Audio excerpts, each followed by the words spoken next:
NRG! I just watched MFG goes to episode 6! The Great Butterus that were there. Goddamn nice. And we're gonna start again with the review of episode 6, the parts that I really liked, and again, that one part that I did not like, and again, that angel stuff, man, that angel stuff is really taking out the beautiful bottles that are not so needed. But then again, there was some angel stuff. I was like, oh, mommy, big bongo mommy. Yeah, we're gonna come to that. And of course, the Eurobito that have been there. And of course, in my brain, if I remember correctly, one was Leslie Parrish, King of the Century. The other one was Annalie, Lovely Crazy. And Annalie Gordon. And the year was, I gotta be thinking 2019 or 2018, 2017, around that time period is the Eurobito song from Leslie Parrish in the collection of Eurobito, if I'm correct, because it was pretty fresh, and I'm not gonna pretty surprised by Avic's choice there, and we loved it. And the other one by Annalie, that was super new, 2021. I still remember that song, really good, fresh in my mind, baby. So yeah, why do I start with this beautiful picture? Kaito Akabe against Odaigo Oidaro. Well, because for the first time in the history of Hashirya Batorus, there can be said the word, and after these one words of all time, the Ferrari beat with a slipstream, which you go into it.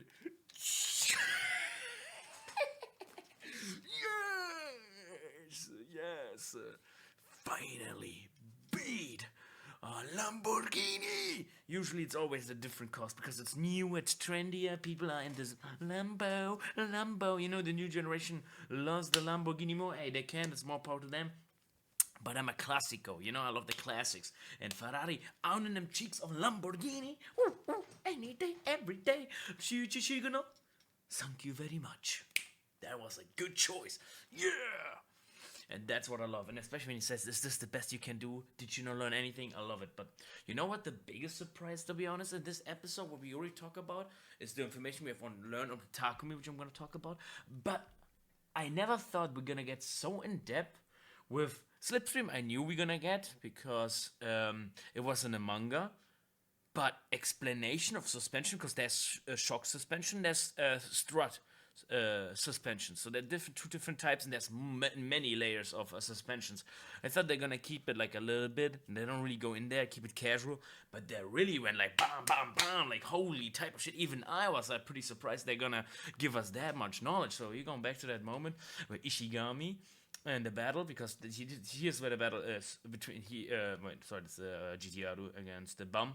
Here, this is where the battle is. So where he explains the session exactly. When you can see, we cannot really see it because it's protected by carbon, but he uses a multi-link, suspension, which is so good for cornering and pivoting in certain lines. Like Ishigami's GT is superior than the strut suspension, which just have dampers. Like it's a standard type of suspension for front wheel and some modern rear wheel drive engine-based kurumas or cars, but it is still just standardized. A multi-link is superior. It's newer. It's powerful. It gives you so much more lining. You have so much more like if you go left or you go right, you can really feel it. Like your suspension is like 1-to-1 to your steering. Like you have so much power.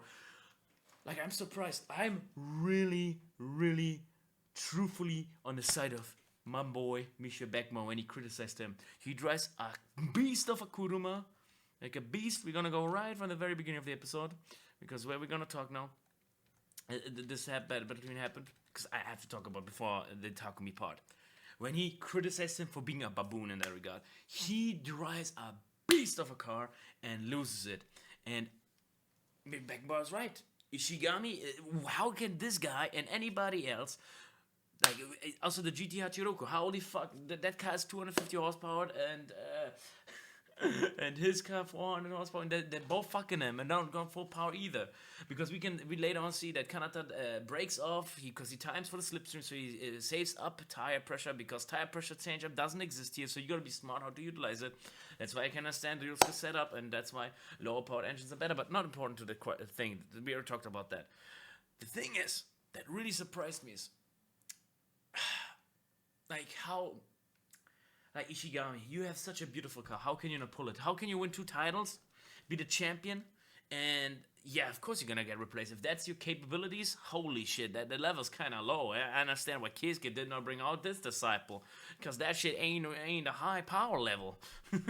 That's the truth. This guy is, I'm gonna be honest, he's Iketani level, okay? Okay, he's not Iketani, he's Seiji level. He drives, Seiji drove a really powerful Evo, but could never utilize its true strength. That's Ishigami. Really beautiful GT. Porsche Carrera. And I love Carrera, but could do nothing with it. Could be nothing with it. Could nothing with it. Number 1 for nothing. But the best thing about this battle is one scene. I gotta rewatch it again. He attacks him with an Aisatsu. Right here. He's in this corner. He's braking later, so he has a worse line. But since his timing is really good, he knows his car's limitation, and then he gives him that beautiful Tomoyuki Aisatsu circuit style based, or DTM, and pretty much in every circuit that is utilized right here in that beautiful line, and he gives him that, boom, give him that Aisatsu. He tries to get the apex line. He's like, nah, I might take the apex line, my friend. Boom, bada bing, hit him. Here, give him this is it, baby. Come on, hit him, hit his ass. Come on. There, boom, there it is. Hitting his ass and say, bye-bye, you go home, you're donezoed, you're not important to the story anymore, say bye-bye, we don't want to see you no more, Ishigami, you below to the toilet, okay, get flushed down. Oh, man, Beckenbauer, clean, my boy, clean, first round, clean that cheek of Ishigami, champion my cheeks myself. Now, another thing that was beautiful, which I was not thinking we're gonna get such a good explanation the way it was explained. Sadly, we didn't see much because of Initial Aru, the future, which we might get in the future when Shigeno's health is improved and he still has the energy to do so. The continuation of Initial D before MFG goes to, which is kind of stupid because we know the story that in 3 years he gets the title and then he does a little bit more events, and then 2 years after these events he gets into this accident and the British Rally World Championship, and falls down a ravine and hits a tree, and bye-bye, needs to reapply itself and says no more racing for me for competitions. And I just love that one particular scene where Kaiko Goshiva has his tears, because he himself, because Takumi is like his father, you know? He doesn't have much friends, but the friends that he had are quality friends. But Takumi's a guy where you know he's passive. You know he's boggy to Takumi still. So he most likely didn't call nobody. He was more, take it all in himself. He was not like, oh yeah, that happened to me. Can I visit you? Because nobody, like the Tanaka, the other guy, the other spokesperson, has a very good point. Nobody knew about the tragic rallyist, which I think that's a stupid name to give. I think, to be honest, he should be called the hero, like Colin McRae, you know? Hey, you know the saying of Colin McRae? And Takumi is being the flying jam. To be honest, I would call him the goddamn the beast or something like that. If he was tarmac a king and in dirt and gravel he was trash, hey, and he improved and then won the championship, he should be called the monster, the beast in 3 years too. Goddamn, yeah.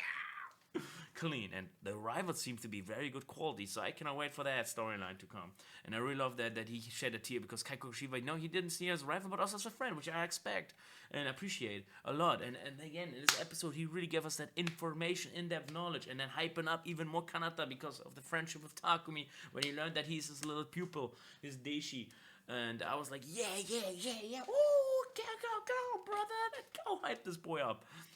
But his car is trash, which I agree upon. Yes, his car is trash and limitation compared to the others. It's just not good enough when realistically speaking what the others bring on the table. But I give him respect where it's respect due. He has the knowledge, he has Formula 4 experience, won multiple titles there, most likely Formula 3 as well, maybe even Formula 2. So this guy definitely, Kanata is a man that has no slipstreaming to a high degree, because we all know in Formula, gravity of lining, apex lining, and slipstream is your key case in a winning. Holy shit! But also being a good boy.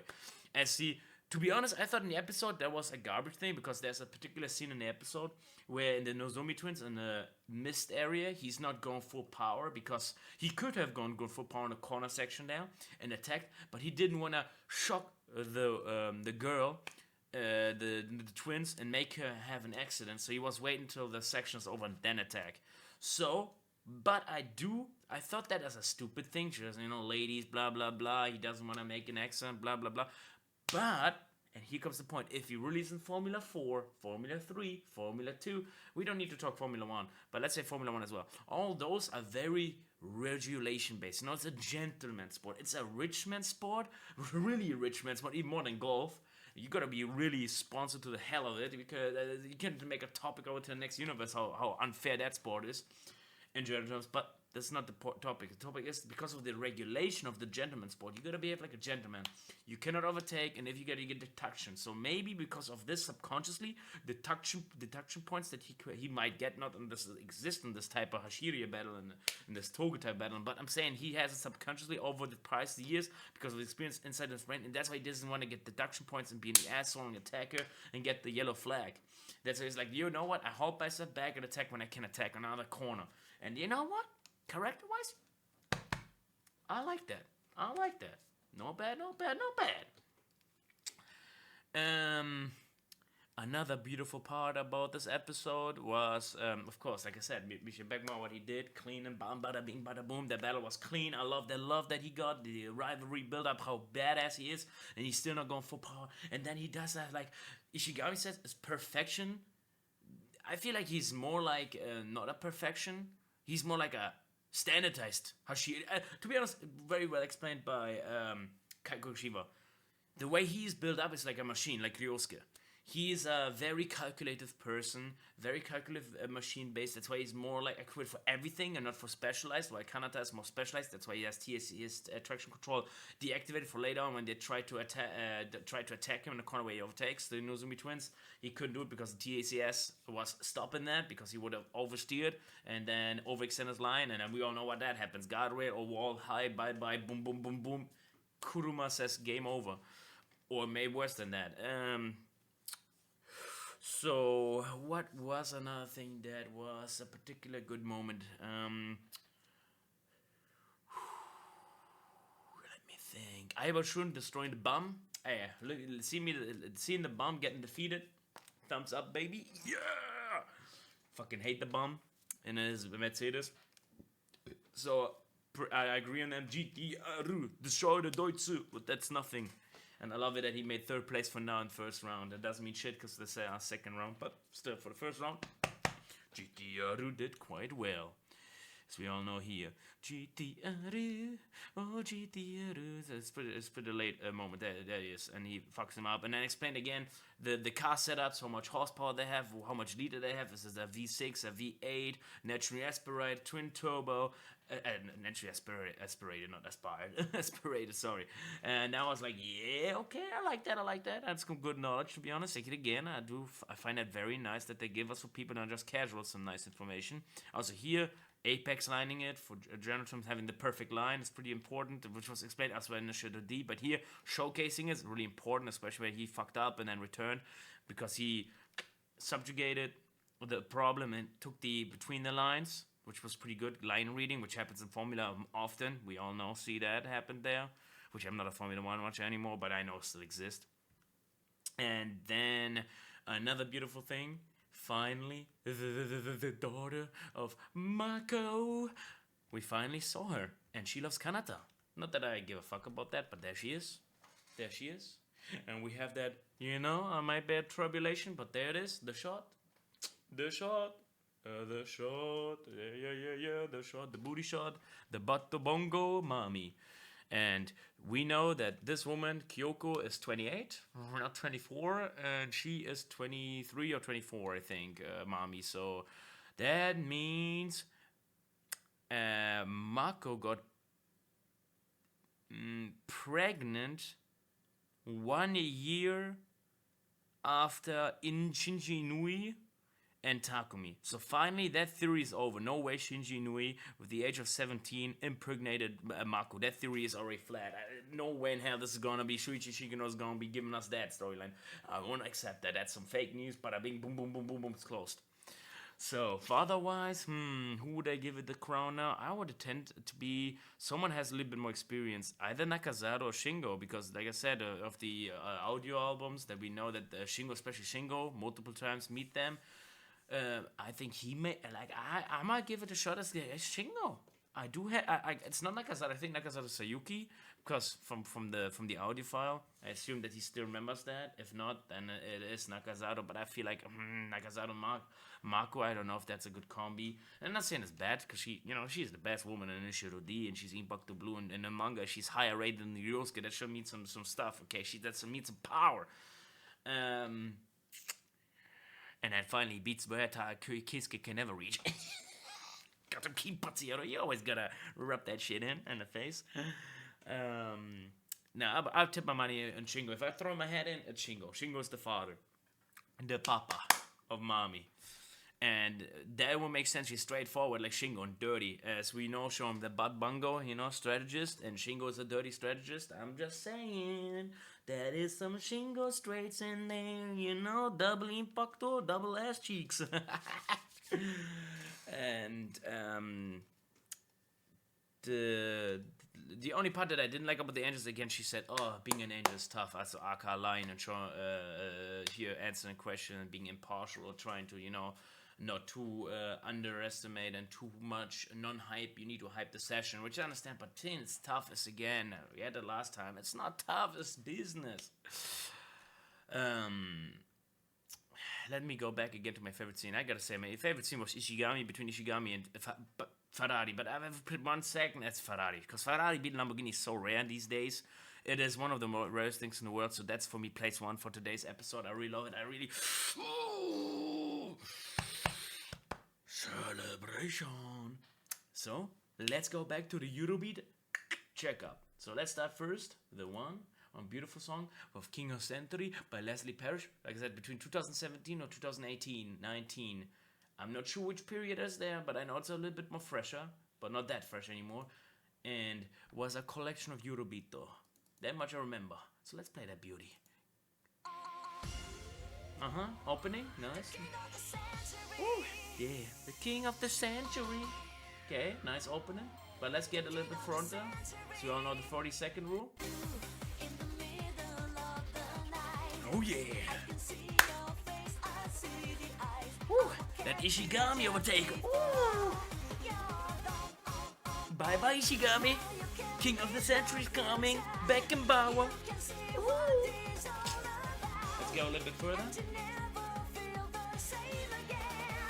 The King of the Century!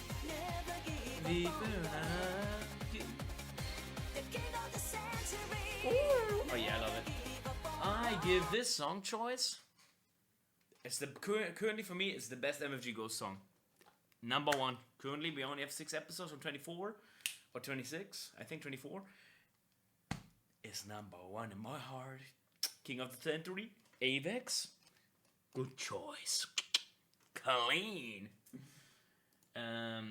But still, there can't be a comprehend of a situation where the overtake can happen between the GT Hachiroku and the Lotus and the Alfa Romeo. We gotta have the checker with the 2021 Annalie Gordon crazy love situation. So let's check that up. The 40-second B, the beginning it's a bit lower, but this has a build-up.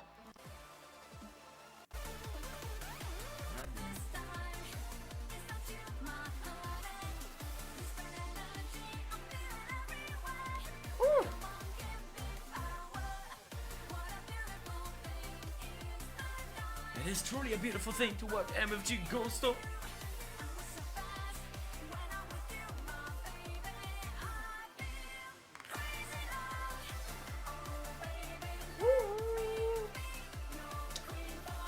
Let's get the refrain. Okay, the beat is nice. It's really like it. I really like the super saw.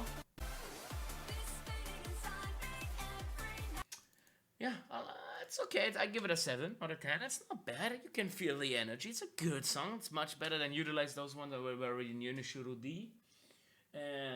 I still though implore to utilize the songs from the 90s of Maharaja Night album because those are fucking underrated, and I want more Maharaja Night esque Eurobito high energy where my name is derived from like Disco La Vega or Mr. Groove Aga Mega Energy Man back in the past like Red Dollar Money.